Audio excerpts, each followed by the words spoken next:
لو عايز تتعلم سيكوال فروم سكراتش لحد ما توصل لمرحله ادفانسد، كمل معايا الفيديو ده للاخر. جاي لك النهارده برود ماب كويسه انا مشيت عليها شخصيا لحد ما وصلت الحته الحمد لله كويسه في السيكوال. طب ليه اصلا الرود ماب دي كويسه او بقول عليها انها كويسه؟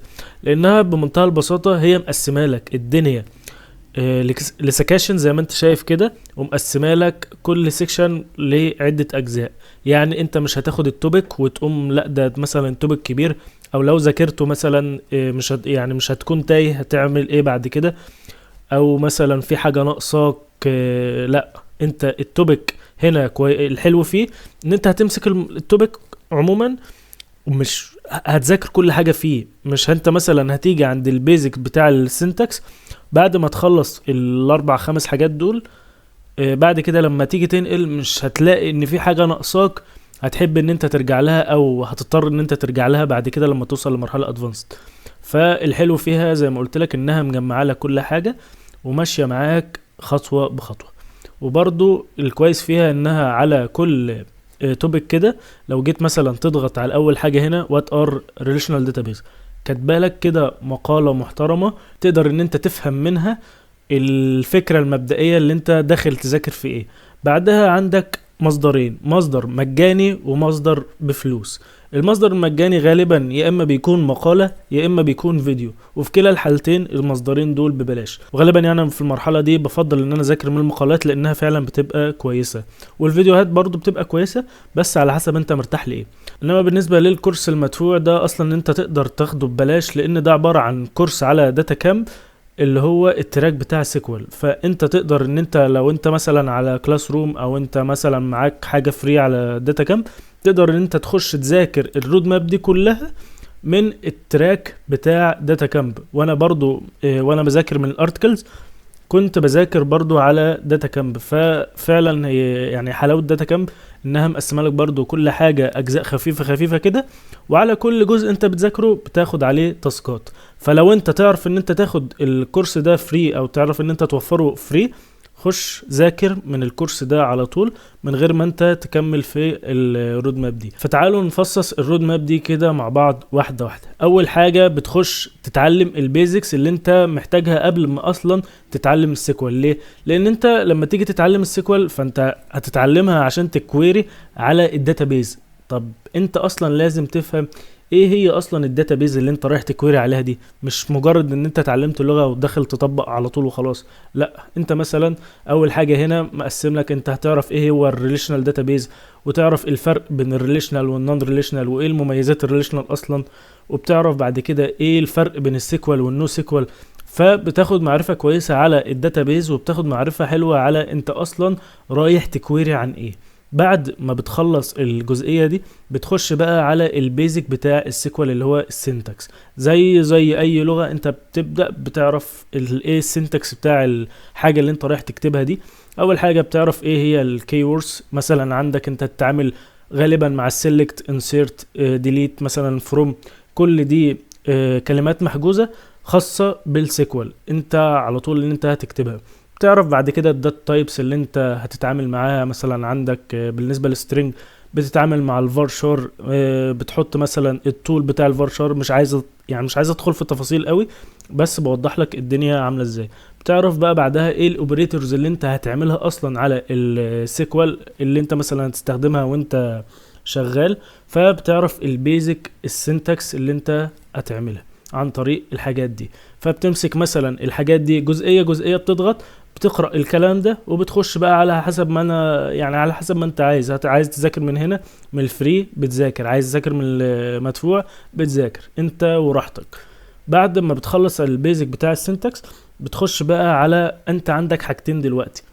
اول حاجه الدي دي ال، وتاني حاجه الدي ام ال. الدي دي ال اللي هي الداتا ديفينيشن لانجويج، ودي خاصه بالاستراكشر بتاع التيبل ذات نفسه. انت في عندك حاجتين اللي هو الاستراكشر والحاجه اللي جوه الاستراكشر ذات نفسه اللي هي الداتا اللي بيتعامل مع الاستراكشر. وانت مثلا عندك الاوامر بتاع الدي دي ال دي ايه؟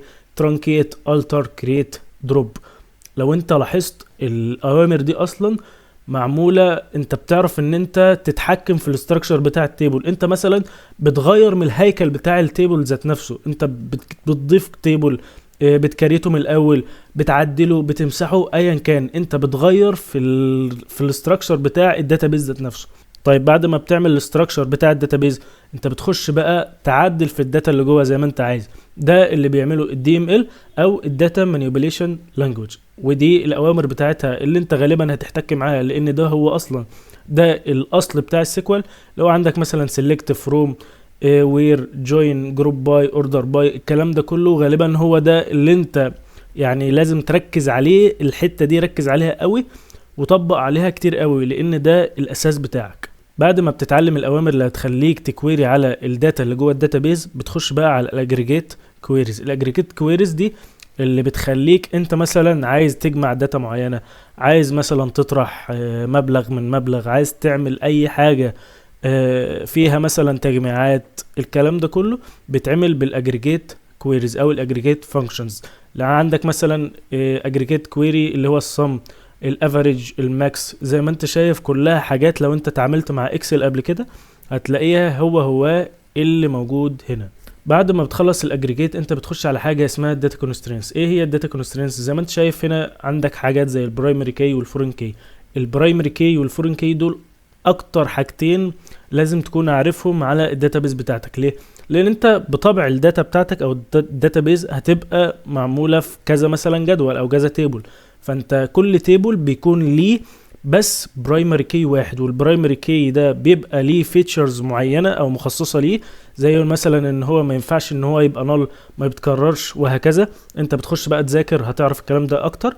والبرايمري كي ده هو اللي بيميز التيبل بتاعك. لو انت جيت تربطه بتيبل تاني، البرايمري كي بتاع التيبل التاني هو بيكون اسمه فورين كي. يعني بلاش دلوقتي تتعمق في الموضوع ده عشان ما لخبطكش، بس ده الكونسترينز بتاع التيبل بتاعك. زي ما انت شايف عندك برضو يونيك، نوت نال، تشيك. انت مثلا عندك في الداتابيز ما ينفعش فيه يكون في عندك نال فاليوز، فكل ده الكلام ده بتعرفه، بتبدا ان انت تتعامل معاه. بعد ما بتعرف الكونسترينز بتاع الداتا بتاعتك بتخش على الجوين كويريز. والجوين دي من اهم الحاجات اللي لازم تكون عارفها بنسبة 100%، ومش بس تكون عارفها، لازم تركز على الاوتبوت اللي هيطلع لك من كل نوع من الانواع دي. مش بس دي تتذاكر مذاكرة عادية، تذاكر وتطبق وتحل على قد ما تقدر، لان دي من اكتر الحاجات اللي بتلخبط اصلا في السيكوال، ولازم تكون فاهمها كويس لانها فعلا هتفيدك. طيب هتفيدك ليه؟ هديك مثال. لو انت مثلا شغال وليكن في كارفور، فكارفور ده في مثلا الداتا محطوطة في داتابيز فيها كذا كاتيجوري. طيب الكاتيجوري مثلا خاص بالمنظفات، كاتيجوري خاص باللحوم، بالاسماك، مش عارف ايه. فانت عندك كذا قسم، فانت فليكن مثلا عايز تجمع نسبة المبيعات على قسمين بس، اللي هو اللحوم يا عم والاسماك. فانت الكلام ده هتعمله ازاي وكل قسم فيهم اصلا في تيبل لوحده؟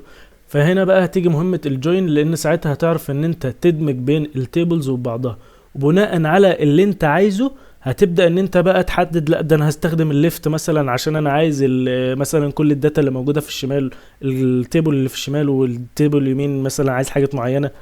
بتبدأ بقى ان انت تشوف انت هتستخدم ايه من الجوين. عشان كده بقول لك هي مهمة ورخمة شوية في الاوتبوت بتاعها، فلازم ان انت تقف هنا وقفة كويسة وتطبق على قد ما تقدر.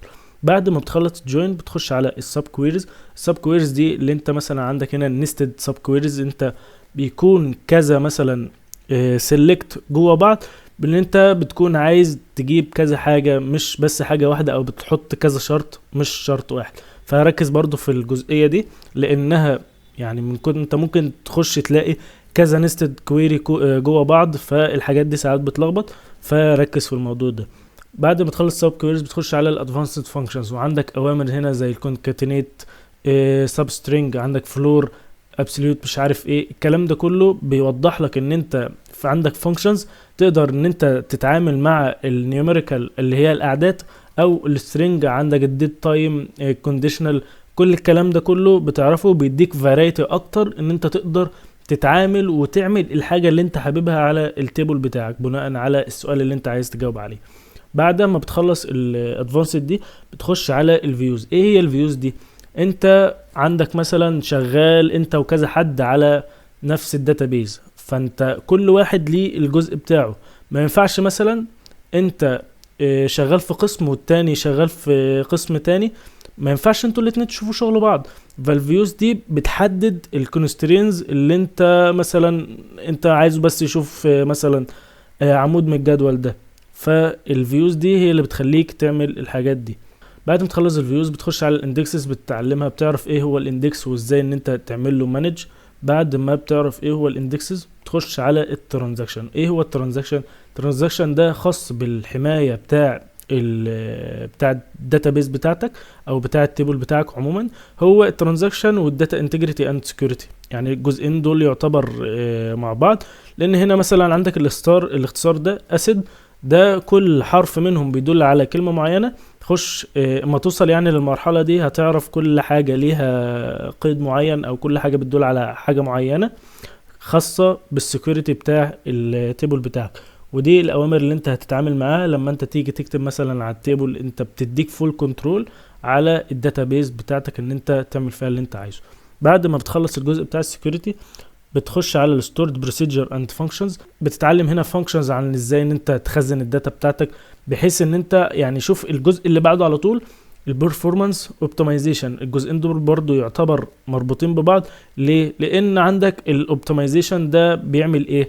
انت مثلا عندك داتا كتير جدا، فما بتيجي تخزنها في الداتابيز مش انت بس بتقوم رامي الداتابيز وخلاص، لا ده في حاجات زي النورماليزيشن، في حاجات بتعملها كتير بحيث ان انت تحسن الاداء بتاع الداتابيز بتاعتك. انت مثلا عندك الكمبيوتر، هل انت ما بتيجي تخزن عليه هل انت بترمي الداتا بتخزنها مثلا وليكن على السي على طول؟ لو انت عملت كده ايه اللي هيحصل؟ الكمبيوتر هيهنج منك لان انت ما خزنتش الداتا بطريقه صح. اما برضو نفس الكلام ينطبق على الداتابيز بتاعتك. لازم ان انت تعرف تعمل لها اوبتمايزيشن، بتعرف ان انت تحسن من اداء الداتابيز بتاعتك. لان انت مثلا بعد كده عايز تعمل ريتريف لحاجه معينه، تعرف ان انت تلاقيها وتعرف ان انت تتعامل معاها بسرعه، لان الكلام ده بيفرق فعلا مبرمج عن مبرمج تاني.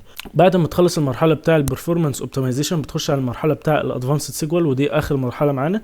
بتبدا بقى ان انت تتعامل مع حاجات بتديك فاريتي اكتر على التيبل بتاعك. عندك مثلا البايفوت، الانبايفوت، الحاجات دي بتخليك مثلا تجمع كذا كاتيجوري من التيبلز بتعملهم على مثلا تيبل واحد، بحيث ان انت عايز تعمل بيهم حاجه معينه. بعد كده عندك حاجات زي التريجر، عندك حاجات زي الويندو فانكشن، الكلام ده كله. عندك مثلا الرانك، الليد، اللاج، الرو نمبر، الكلام ده كله بيديك فرايتي اكتر على التيبلز وازاي ان انت تعرف تتعامل معاها. بعد ما بتذاكر الحاجات دي انت يعتبر خلاص كده انت مسترت السيكوال، انت بقيت في مرحله كويسه. ناقصك بس ان انت جنب كل حاجه يعني بتتعلمها هنا طبق. بس انت عندك موقعين، ليت كود وهاكر رانك، ما تخرجش براهم. الموقعين دول كويسين جدا للتطبيق.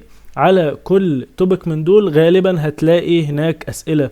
ومش بس كده، الحلو ان انت مثلا عندك في هاكر رانك الليفل بتاعك بيعلى لما انت مثلا بتخش تحل. في الاول بتحل مثلا على المسائل الايزي، طيب بعد كده بتخش على الانترميديت، بعد كده بتخش على ادفانسد.